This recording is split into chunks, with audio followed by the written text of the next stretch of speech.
Hey guys, welcome back to my channel and welcome to today's video where I am inspired by the beautiful bird Rosefinch to do this eyeshadow look. I used these 4 palettes, and if you want to see what I did, then don't go anywhere. If you've never been here before, hi, my name is Rachel. I'm a homeschooling stay-at-home mom. I really enjoy colorful eyeshadow and I upload several videos every week. If you want to see more content like this, I hope you'll consider subscribing before you go. Today, my look is going to be inspired by the beautiful bird Rosefinch. I think one of my subscribers sent me this picture over on Instagram, and I just thought it was such a pretty bird. So soft and feminine and light and airy and breezy. I don't know, kind of like a wintry dream. It's not really a summer or springtime color scheme. I could just see this bird on a snowy bush or something. And I was just captivated by the color story. So the basic color story is pink, white, and gray. Now, for this look, I have pulled out these palettes. I've got the In Mel's Memory bundle from Sydney Grace, and I want to use specifically this shade right here and this one right here. This is a baby pink matte, and this is a light gray matte. I'll put up the names on the screens in the editing process because I don't remember off the top of my head what their names are. I have the Stone and Rock palette from Udenzai for a white matte. It's a great white matte. And then I have my Quintessence palette from Sydney Grace as well, one of the collaboration palettes with Tomtalia, and I want to grab Reaching Zenith, which is more of a deeper mid-toned gray matte. The bird doesn't have any really stark colors like black, so I don't want to go too dark, so I thought that grabbing gray mattes would be a good mix. And I have a pretty standard format in my mind, you know, light to dark kind of thing, but I think it's going to be beautiful with the gray and pink and white color story. I'm really excited about it. I've already primed my eyes with the Glamlight Icing Primer. Everything I've used is linked down below in the description box. So let's get rolling with this look, which is inspired by the Rosefinch. I've started with the pink matte from Sydney Grace. I'm going to lay this in my inner crease. I'm going to do about halfway, so halfway pink and then halfway the light gray shimmer. I'm sorry, the light gray matte. I think I've only done a couple of these videos. You'll have to check my playlist down below. There are probably at least 2 in there. It's a new playlist, but I really like the theme. I think it's so much fun to draw inspiration from nature around us. And I will forever say that God is the master colorist and creator and artist. So to just see the beautiful, beautiful things in nature, in animals and plants, even things like hyper microscopic photography of paramecia or mites or something. Like, it's truly, truly incredible. Some of the deepest underwater marine life that you would never be able to see without just the right technology. Absolutely amazing. I'm also dipping back into the pink and laying it on the first third, the inner third of my lid space. I didn't really think ahead of time that this was going to be an all matte, but it probably will be because I didn't plan on any shimmers. This is the light gray matte from In Mel's Memory, and I'm going to lay this on the rest of my crease. I'll use this to blow out in the V shape that I like, and I'm also going to put it on the rest of my lid space. So it's half pink and half gray. If you guys have any particular ideas for this series, if there's an animal or a particular photographer maybe whom you'd like to see featured in this Eyes on Nature series, I would love to look into that. I'm always on the lookout for something that will inspire the next eye look. Not that I don't have ideas. I have ideas. I have lots of ideas.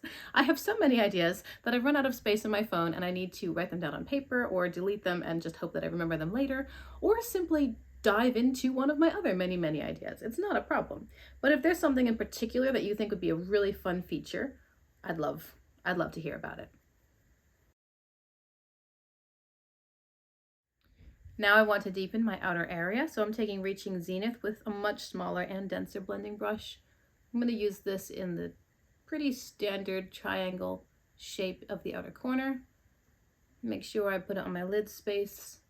Make sure I put it in my crease and help blow it out a little bit, but not too much. Now I have slightly hooded eyes, so when I'm doing my eyeshadow, I like to make sure that I'm looking kind of straight ahead for myself. To you guys, it still looks like I'm looking down a bit, but kind of straight ahead so that I can see where my hood falls and ensure that I place my eyeshadow on top of that. Otherwise, the eyeshadow gets buried in the crease. That's what I'm doing right here. It's going on top of my hood. So this is my crease, and it gets buried, and here is on top of my hood. So I make sure that the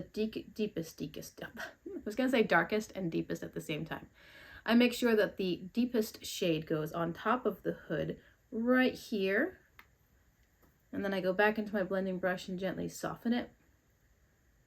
That helps bring that dimension and the depth to the entire eye look, even when I'm looking straight ahead and my hood is covering some of my crease. So that's a nice soft blend. It's looking kind of unexciting right now, but I think that the white is really going to transform the look. I'm going into Stone and Rock with a denser and a little bit larger of a blending brush. The shade is called Fervor, and I'm going to lay this on my lid space on top of the pink that I put down, but not all the way into the crease. And of course, this is also my inner corner highlight, so I might as well just throw that in place. This is such a nice white. This is very pigmented and very buildable. But it doesn't actually, it's got virtually no kick up or fallout either. You know, there's almost no kick up in the pan, and there is no fallout on my face, which can be a bit challenging to do with a pastel matte. So Uden's Eye, predictably, did a really good job. Now this is burying a lot of the pink, and that's okay. I'm going to go back into it. The pink is very soft anyway. It's not like I put down a neon pink. I'm going to lay down this matte white, bring it up to the gray here. You know, I'm thinking about shimmers. I could possibly use that, what's it called? Snow Specialist? Powder Specialist, the Powder Specialist shade from the Nomad Whistler Snow Lodge palette. Maybe I'll swatch that because that's a white pink shimmer. Really, really light and very much aligned with my color story today. Maybe I'll swatch it and just see. Right now I've got no additional product on this smaller brush. I'm just using this to kind of drag the gray matte over to the white. Of course, the white is also lightening the mattes. You can always add a white to a different matte to make it more of a pastel version of that color, which is one of the things that makes this palette quite versatile.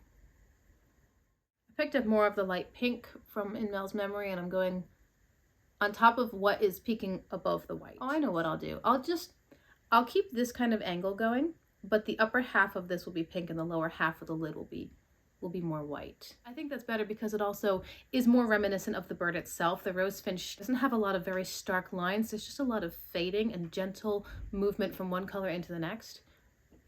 So that's pretty.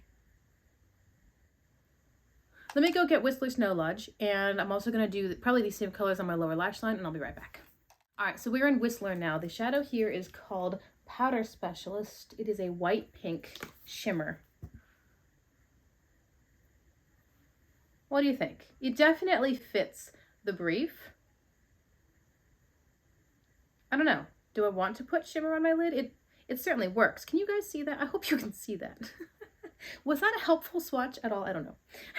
I was planning on this being all matte, but this would work. So I'm going to load up my brush and spray it. I think I'm going to leave it maybe on the lower half of the lid on top of the white. Let's see. I can always add more if I want to, right? But I don't know if I want to cover the pink because it's so soft. Covering it might more conceal than help it contribute. So yeah, I think I want to keep it kind of on top of the white and not so much on the pink. I would like to lay it down pretty liberally because it's really bringing the white to life.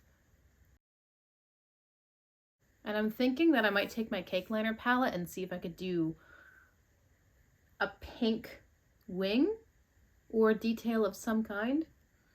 I don't know. I have no idea.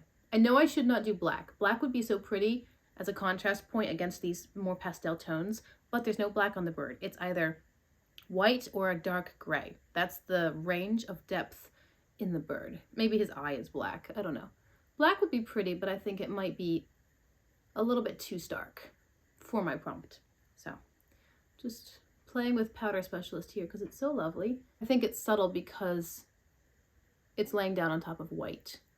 It would be much more of a poppy color if I were putting it on a deeper shade. But anyway, that's where we are right now, and I think that's pretty. So I'm gonna finish everything up. I probably will do something with my cake liner palette, and I'll be right back to show you guys how it looks when it's all done. So you guys have to tell me what you think. Do you think that I captured the essence of the Rosefinch let me tell you what I did to finish off the look, and then we'll talk about graphic eyeliner for a minute here. In my waterline, I used a light pink from ColourPop. The shade is called Fluffy. I did put on some mascara, and on my lips, I'm wearing first this Italia Deluxe ultra fine lip liner in the shade 1042 Dusty Rose. I only lined the lips themselves, and then I filled them in with this glowing lip from ColourPop in the color Tickle Pink. On my face, I've got my Catrice foundation that a friend gave me. I have this bronzer from Physicians Formula, and where did I put it?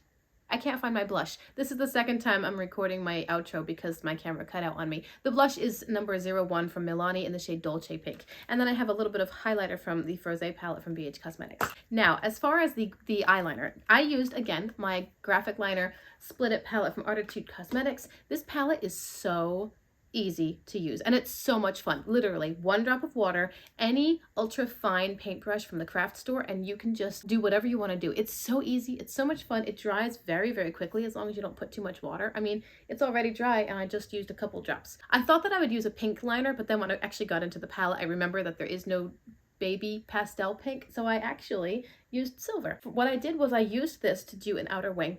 Then I decided to just carry it through because it's kind of like tracing the wing feathers of the bird. I carried it through, I lined my entire upper lash line very, very lightly, and then I did a tiny little inner wing, a little flick at the inner corner.